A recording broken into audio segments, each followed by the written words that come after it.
Welcome to the Vanessa G Fitcast. If you think eating less is the answer to getting lean, or that you have to choose between having donuts and wine or having a body you love, well then girl, you are in the right place. Chances are you've fallen victim to diet culture's terrible advice on how to eat and exercise. But don't worry, this podcast is going to bring you actionable information so you can start transforming your body without giving up your life. I'm Vanessa Gillette, founder and head coach of Vanessa G Fitness and Nutrition. This podcast was born from my passion for helping all women create bodies they feel confident in. Thank you for tuning in and trusting me to support and guide you. Now let's do this.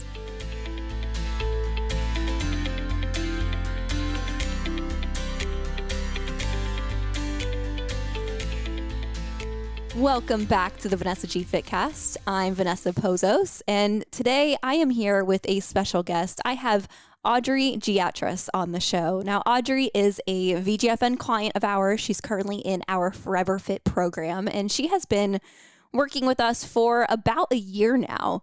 And in that time, she has gone from, before she came to us, she was exercising a lot. She was working out in a CrossFit gym 3 to 5 times a week. She was running 4 to 5 times a week. And on top of that, she wasn't eating a ton. She was maybe eating 1,600 calories, often restricting carbs, really just focusing on, eating organic and different things like that. But with all this effort she was putting in, she was really struggling to see any changes in her body from doing all of this. Well, now in our program today, she's working out just 3 times a week total for 45 minutes each. She's been able to eat as much as 2,300, 2,400 calories during our metabolism reset. And Audrey, she looks leaner than ever. She has more energy than ever. And we are going to dive into all of that, how she's really made this transformation, especially as a nurse and traveling and planning a wedding and having a really busy and full life. And I really am excited to dive into all that with her so we can share some inspiration and motivation for you all. So Audrey, welcome to the Vanessa G Fitcast. Oh, thank you so much. Thank you for having me. Yeah, of course. I'm really excited for you to be able to tell your story a little bit here because I think you're going to be able to inspire a lot of women. So let's start from the beginning. Can you share a little bit more about your background and what, initially led you to seek out coaching and specifically a program like ours? Yeah. So I did CrossFit for probably a year and a half and got really into it, was going 5 or 6 days a week. And then when Brennan and I first met, so Brennan's my fiance, that was a year and a half ago, we did the 75 hard together. And so then I was doing these, you have to do one exercise inside, one outside, and they're 30 minutes each. So I was doing CrossFit and then I'm jogging. And that lasted the 75 days. And then after all of that, it was kind of like still just not feeling like how I felt I should look with all the effort I'm putting in.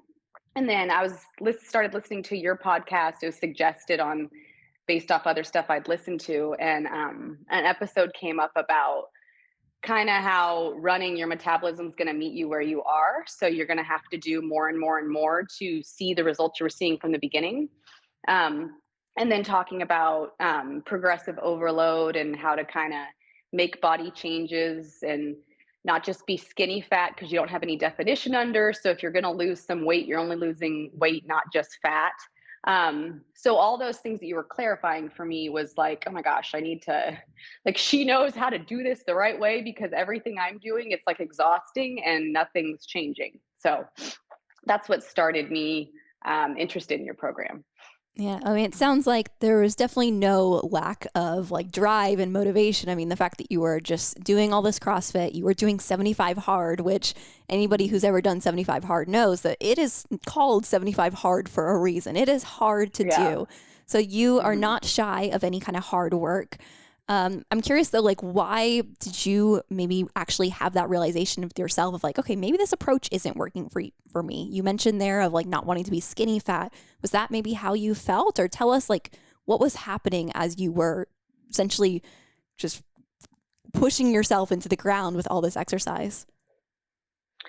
I think I was just getting discouraged and it was easier to Like, it's easy to fall off when it's like, well, nothing's changing anyways. So what am I even doing this for? And for me, it was like focus really hard during the week and do really great and eat, as little as possible because this party's coming up on Saturday and I want to fit in that one little dress. And then after that, it was like just all out craziness. And I knew that I couldn't keep that going because when I would look back, it's like I put in this much effort for, X amount of time and I'm still where I was in the beginning. So it's just like I was kind of just spinning my wheels and feeling really frustrated. So I Yeah. don't know if that answers your question, I know that but absolutely answers my question. It makes total sense. I think a okay. lot of people can relate to that. I know I've been there Mhm. myself at times where it's like you feel like you're just pushing so hard and you're doing all these things, but you're not seeing the results Mhm. of it. And eventually, inevitably, you're going to give up if you don't have something pulling you forward and feeling like there is some sort of return on this at the end of the day. Right. Yeah. Yeah. Well, I know when you initially started with our 90-day metabolic reset, we were able to increase your calories pretty substantially over the course of time to eventually, at most you were eating 2,300, 2,400 calories, which for you, you're not like some super tall, like really, big woman Right. who's like, oh, a lot of people would understand if being able to eat a lot more calories. I think a lot of women would be shocked when they see your figure, see just look at you and be able to understand that, yeah, you can get great results eating 2,400 calories. But I'm curious if, like, through that process, were you ever scared or worried about increasing your calories? Or how did you kind of feel mentally through that process? Yeah. So it goes against everything that I thought was dieting. So it's like a mind, F word. It's like not what you think it should be.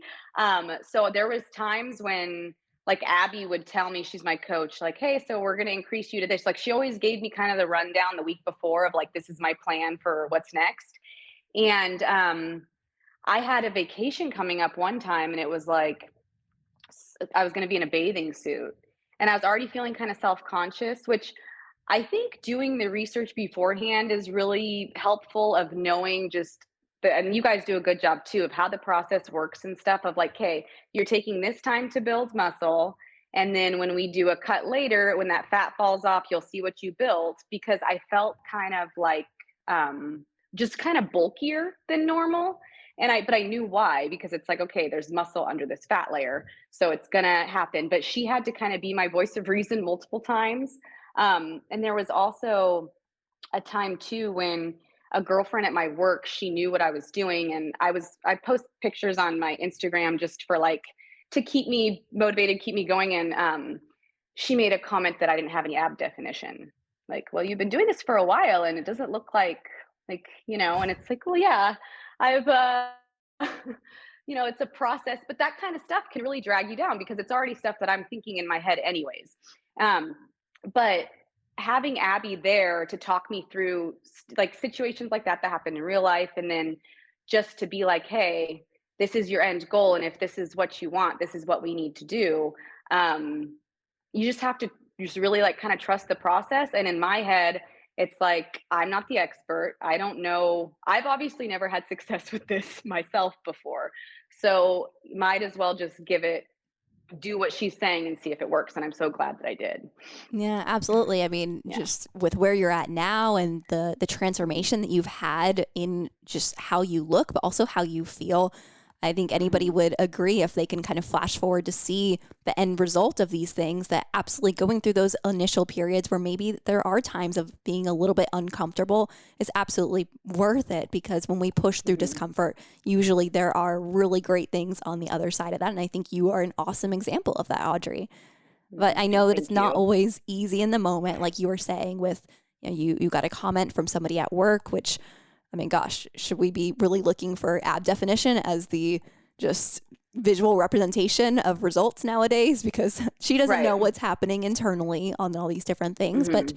it's a lot harder when maybe you going through that process or even thinking to yourself, like, man, well, now she's looking at my abs and seeing I don't have ab definition yet. And I'm already thinking Mhm. internally that maybe I feel a little bit fluffy because I'm eating a lot more Mhm. food. And as we eat more food, it fills out our muscles a little bit more. So all that hard work you've been doing on strength training to get more lean and more toned and have more definition, you're feeling that difference, and it might feel a little bit different for a period of time.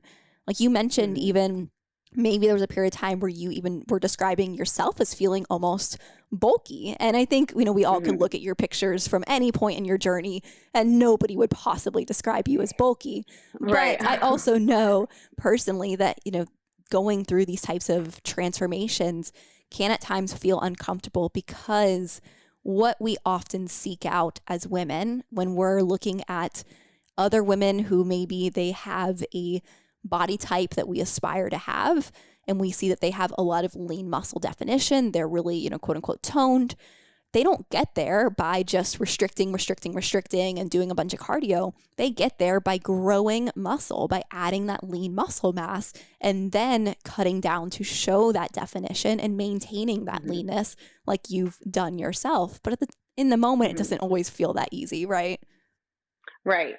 Well, and the eat more instead of less is the opposite of what, that was my solution every single time before was, oh, this is coming up, eat as little as possible before then, because then my stomach's going to be flat and I'll feel my best that day. And then it was just this like constant revolving door of that. So it's Exactly. not a healthy way to be. Yeah. Yeah, it's like getting caught in this just hamster wheel of like I have to do more and more and more because my metabolism is adapting, and eventually it's not sustainable. I know, for somebody like you, you're a nurse, you work 12-hour shifts that can be very physically and mentally demanding.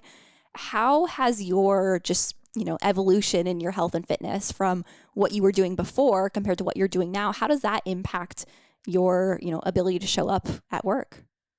Yeah. So totally 100% more energy. And on days when I feel like my energy is dipping, I can kind of think back to what I ate. No, I didn't have enough fat in that meal. So that's probably why I'm really hungry right now. And I never meal prepped before any of this either. So having those nutrient dense foods there in my bag to grab, because it's pretty opposite of what it should be, but what nurses eat at the hospital is a lot of chocolate and pizza and coffee runs. So, I mean, 9 times out of 10, if it's stressful at work, I used to just reach for the candy bowl, scarf down the pizza really quick in between, an admission and a discharge or something. So I think it's helped me in a lot of ways. And what we're coming up on now in the program, or for the last maybe month, has been kind of checking in with yourself about where am I at right now? Like, am I really hungry, or is this that I'm like anxious, or I'm trying to put something off, or like checking in with my feelings before I just scarf something down. And then also, I've been timing my meals to try to just really like enjoy, because I didn't realize how fast I would. And I Mm. think that might have started at work of just like, hey, you got 30 minutes in a 12-hour shift, like, let's go. So all areas of that's made me show up a lot better as a nurse, just to because I'm functioning right. My brain is working right. I'm not thinking about being hungry or um, distracted because of the hunger. So I think I can show up for my patients much better now. Absolutely. I mean, I think that uh, is applicable to any career at the end of the day. How many women out there Mm-hmm. are just pouring themselves into their careers, like go, go, go, not taking the time to really fuel themselves appropriately, getting stressed and turning to the candy jar or the quick foods or something that isn't really providing them with the nutrients that they need. But then, even worse than that, getting caught up in this guilt and shame cycle of, oh my gosh, I just ate the entire candy jar, or I just ate several handfuls Right. of it, and now I feel terrible about that, rather than being in a position where you're in, where you know how to have the candy, how to fit that into your plan, and how to Mm-hmm. how to make it work for your body instead of against it. Is that right? Is that Mm-hmm. how you feel now? Or am I just making an assumption here? No, yeah, you're like totally. There's times, I mean, like the other night, I brought home Nutella. And I definitely had too much Nutella. But the thing is that's so much more few and far between than it used to be. Like, instead of on a daily basis, it's like, yes, I'm still human and sometimes I still have too much Nutella. But the difference is it's like I can wake up the next day okay, this is a new day and this is a lifestyle thing. So since it's a lifestyle thing, that one day doesn't it's not even a it's nothing, it was one little episode that happened and it's not, you're worthless and oh god, you might as well finish the whole Nutella jar. So I think I definitely have more awareness. But there are still some days where it's like, I don't really care. I just really want to eat this right now. So I'm going to, Totally. but it's a good, I think this whole thing, what it all comes down to is just like everything is balance, you know, all the food, like, yeah, you want to have really healthy things to eat, but like as long as you're balancing everything and with exercise, it's a balance because your stress response is going to be through the roof if you go at it too hard and our bodies want to be balanced. So I think, Um, yeah. Absolutely. And I think you just, over the course of this last year, the amount of knowledge that you've acquired over this journey, even coming from being in a profession of healthcare, I know you've mentioned this yourself before, that it frustrates you that there is a lack of proper education around nutrition and around this type of stuff within our healthcare system. Could you maybe speak to that a little bit more? Just explain, how your experience with VGFN has influenced your perspective on health and wellness. Oh, totally. Yeah. There was multiple times when I would learn something about just like balancing your plate and it's like, I should have been taught how to do this when I was like growing up as a little girl, or um so in the healthcare field, we're really good at emergency. We're really good at you got yourself here, now I can band-aid it.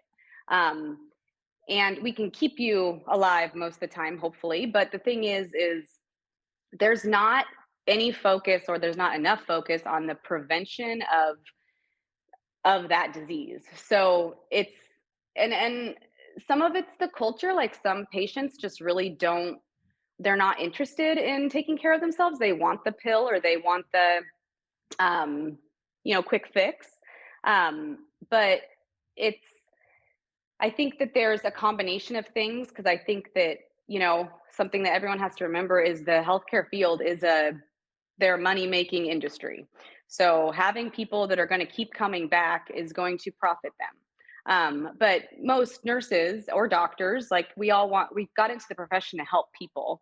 So once you kind of see the light with some of this stuff, it's like, well, can we try though to teach a little bit more education on like, someone with diabetes instead of handing them the insulin and handing them this, like, can we take a couple steps back and actually give solid if they want to hear it, they have a right to just take the insulin. But um so I've become a lot more I think I've always like my strong suit at work is patient advocacy, but with this, like being able to kind of get into that and then also get into the mindset stuff of people like you've had 3 strokes now, what's going on, like what you're not taking care of yourself obviously, and like people care about you and love you, like do you care about and love yourself, like those kind of conversations that are also huge in health and I think really really overlooked because everything's just quick. The doctor's in there for 5 minutes, then they're gone and they don't see him again until the next day. So it's very um it's just I just hope that the future of medicine has a lot more preventative care sides to it because that would be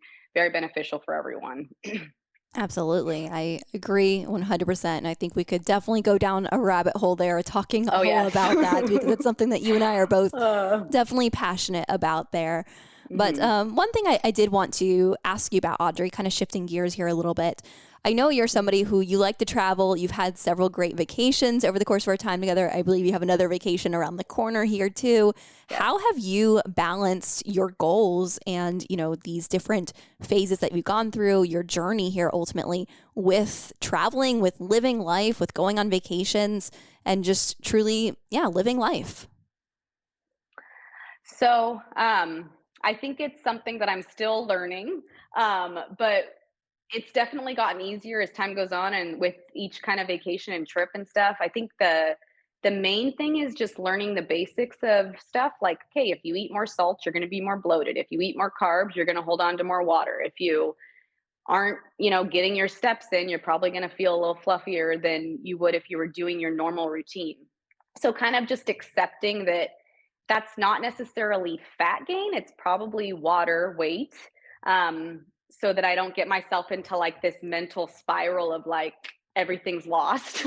um, that education helps, and then just not letting one thing trigger, like, if I have one meal that's a bad meal, then that doesn't mean that the whole day has to be that way, because ultimately, when we went to Mexico, the first trip I went on with your program, we kind of went crazy because it was all inclusive. So you get the whole buffet and Oh, everything. yeah. And yeah, it was insane. And they had like all these different ice creams and sprinkles and different things. And Brennan and I just got engaged. So it was like celebrate with wine.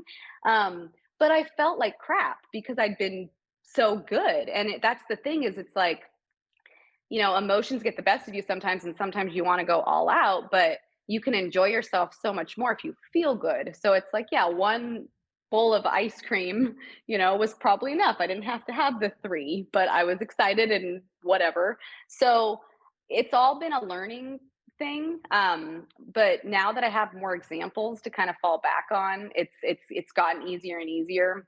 Um, and also, like I said before, just accepting that this is like a lifestyle change, that it's been successful to me this far, and it's been the most successful thing I've done. So it's going to be a lifetime thing. So like I said, one little mess up, or even if you want to call it that, just learning experience, isn't going to deter me from this thing that I know is solid and it's working. 100%. And I hope, everyone who's listening right now, like, especially if you are a client in our program or you aspire to one day be a client in our program, like, truly listen to what Audrey just said there, because Audrey is somebody who, like I mentioned, she's had a really incredible transformation. She's been with us for a whole year now. She's gone through, many different phases of her journey. And through that process, a lot of people like to just look at the before and after and just look at the highlight reel and just assume like, wow, Audrey must be so perfect. She must do everything, quote unquote, right. And, she just must have this amazing willpower or all these different types of things that they'll just say, oh, well, she's different from me. And they'll, maybe justify of like, oh, I can't do it. It's great that she did it, but I couldn't do that too. But what I really want people to take away from this episode and from us, getting the opportunity to interview Audrey here, is to realize that Audrey is just a normal human being, just like, me at the end of the day. Like, I'm a normal human being. We all like to be able to go on a Mexico all you can eat vacation and indulge in the ice cream and add all the sprinkles and drink all the wine and celebrate the huge life celebrations and occasionally, get that jar of Nutella and eat a little bit more. Like, nobody is perfect with anything that they do. We all like to have balance, and what we teach within our program is truly balance. And balance doesn't look like being perfectly balanced. It looks like, if you visualize a scale, or like a seesaw, it's never actually perfectly balanced. It's always going to be a little up or a little bit down. Balance doesn't really truly exist. When we speak on balance, we're talking about finding that middle ground to where sometimes we're like, oh, maybe we're eating a little bit more. We don't feel quite our best right now, but we're not going all the way down. We're not letting that seesaw now just like hit the ground on one side. It's just, oh, now we just need to head a little bit in the other direction and balance things out a little bit. And it's that constant back and forth motion. That's true balance. And that's what a true lifestyle change looks like. So, I mean, Audrey, I think it's really incredible that you've had these kinds of realizations, that you've had these opportunities to allow yourself to be put in those types of situations, to where sometimes we do let the seesaw hit the ground a little bit hard. And then we Mhm. learn from that and we realize, okay, next time I go on this, all-inclusive vacation, maybe I'm going to just moderate a little bit more so that I can still Mhm. completely enjoy myself to the fullest, but not feel, sick, not feel gross when I come back necessarily. Right. Well, and nobody likes being on vacation somewhere beautiful and fun and being hungover. It sucks. Like, you pay all this money and now you're like, okay, I don't want to leave the bed. Like, it's not, yeah. And that's the thing, is like your program. Thank you so much, because in all aspects of my life, I mean, you can take that over to anything with boundaries, as far as, relationships go, with drinking alcohol, with any of it. Like, it all fits into all of it. So, yeah, thank you for help teaching me these skills, because it's really been really powerful for me. Absolutely. Well, we love getting to work with just really growth minded women like you who are willing to go through that process, sit in the discomfort at times, trust the process, and allow us to get you to the other side. But, speaking of other side, let's talk about what's ahead for you. So I know we've already accomplished a lot. What do you have in mind for some of your kind of future goals from here? Like, what do you envision for your journey continuing in these months and years to come now? So I actually we're leaving for Tahiti on Saturday. So my parents are flying, and it's for my dad's been sober from alcohol for 35 years, so it's a trip for him. But when we get back from that, I have plans to work with Abby, work with your team, and get off birth control.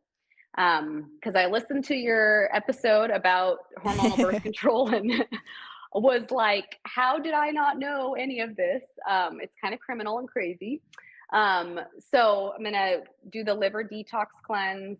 And Abby set me up with all that stuff. And then I actually already ordered all of it. So I have it because it's the week I get back from vacation. I'm going to start it. And then we have a date for June 1st for our wedding next year. So then after that, it'll be let's have babies. And so all of this will, lead me into that. And I probably will do like another cut on my own before my wedding, or maybe reach out for more help at that time. I'm not sure, but I just I feel confident that I have the tools now. So yeah, just like I said, thank you. And thank you too for I only have to work out 3 days a week because oh my gosh.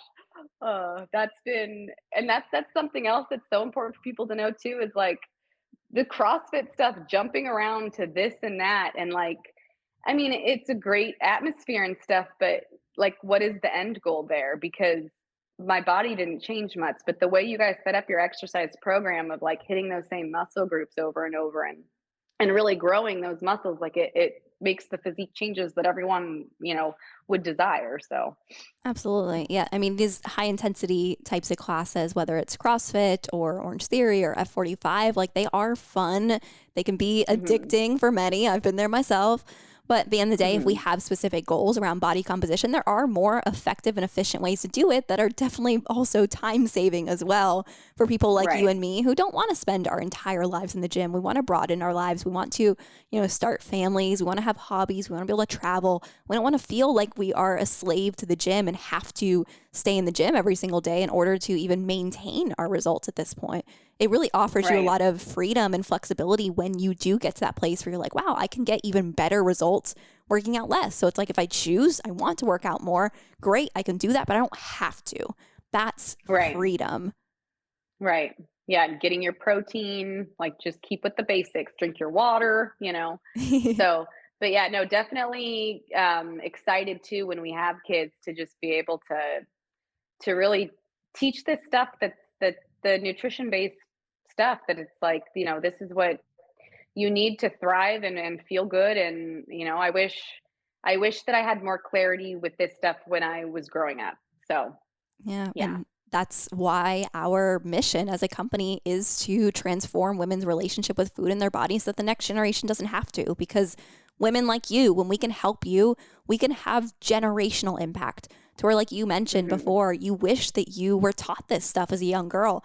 Well, now you have Hmm. the opportunity to, when you have kids, you can teach them these things as well. And you can completely change the outcome of their relationship with health and fitness and how they treat their bodies. You can provide them with that Right. gift of education and the gift of being able to see you as the example for them. So it's really Yeah. incredible, honestly, Audrey, what you've done for yourself, for your future family, and it's I think you should be incredibly proud of yourself if you're not already. But Oh, thank you. before we close out here, I always like to ask, for somebody like you, it's really easy for, or I should say, really for somebody like me, it's easy for me to be able to give out lots of advice. But sometimes for people, it might feel like I'm, 10 steps ahead of where they are. And it's harder for them to hear my advice. But when I look at somebody Mhm. like you, maybe you're just 1 or 2 steps ahead of somebody who's listening to this right now, who relates to your story. Maybe they're a nurse working long shifts. Maybe they're tired, they're burnout. Maybe they're over exercising. Maybe they're, kind of stuck in the CrossFit world. Whatever it is, they might relate to a piece of your story. I'm wondering, like, what advice would you want to give them, especially if they're a little bit skeptical of this idea of slowing down, eating more, exercising less? What do you want them to take away from this episode?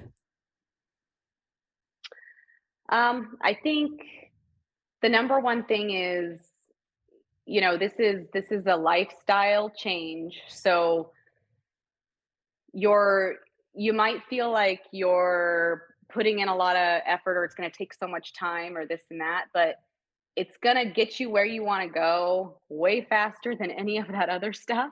Because I think, just like the medical industry, the diet industry too, I mean, it's a business. You keep coming back because their products and their diets are set up to make you fail, because then they get the payout each time. So taking the time to actually work on the root causes of things and fix, whatever it is going on with you, to have a better relationship, and then learn the basics of protein intake, nutrition, how to move your body, those things. Like, you only have to learn this stuff one time to get it. It's pretty, cut and dry stuff, and it makes complete sense. And so I think I would say it was hard for me to accept, like, I have to do this forever. Just because I wanted the quick fix, because that's how our world works, like, I'm instant, order something from Amazon and it's here the next day, or however you want to, whatever example you want to use. That's what we're used to, and that's what we expect. And it's not natural, and it's not the way that things work. So that, and then also just, if you decide that you want to do something like this, I had to come to a point in my life where a therapist actually said to me, like, you have a very big problem keeping promises to yourself. And I think if you just start with small promises and work your way up, but you need to gain trust with yourself. So it's like, if you're going to make a commitment to do something, it speaks volumes to you and how you feel about yourself if you can't, like, follow through with that kind of thing.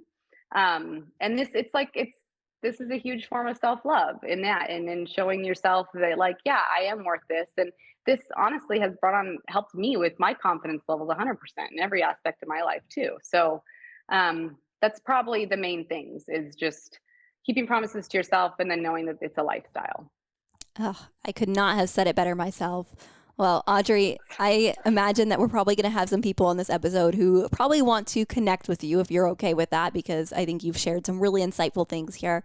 If any women wanted to reach out to you, connect with you, or just follow along, learn more from you, where could they connect with you? So I have an Instagram, and it's just my name, Audrey Giatras. And it's a complicated last name, but it starts with a G, Giatras. So I don't have any other, like, social media stuff, but honestly, this is kind of like my hobby. And it's like this, yeah, any questions, or if anybody had questions about your program too, like, I would be your cheerleader 100%, because it's totally, totally worth it. Awesome. Well, I, of course, appreciate you saying that. And Audrey, thank you so, so much for taking the time to talk with us today and share your journey, really be open and honest, and just share about your experience here. I think it's going to help a lot of women. And for everyone, thank you so much for listening. I hope you enjoyed this episode. And if so, make sure you hit subscribe. But we will be back next week with another episode. Thanks for listening. If you learned something today, the best way to say thank you is to subscribe to the podcast and leave a 5-star review in iTunes. And if this particular episode resonated with you, do me a favor and take a screenshot and share it on your Instagram story. Don't forget to tag me at Vanessa G Fitness so I can show you some love. All right, my carb queens, talk to you in the next episode.